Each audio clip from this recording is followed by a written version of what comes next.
Welcome to the Microsoft Ads Training Kit Chapter 39. How to add a structured snippet extension.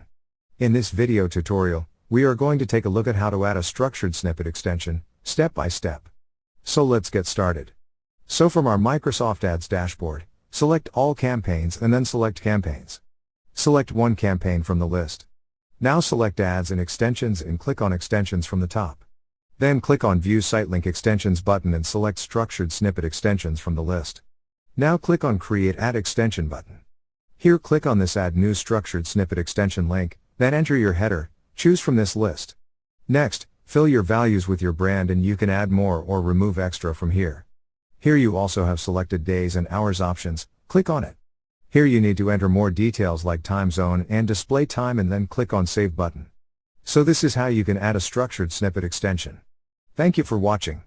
Please proceed to Chapter 40. How to add callout extension.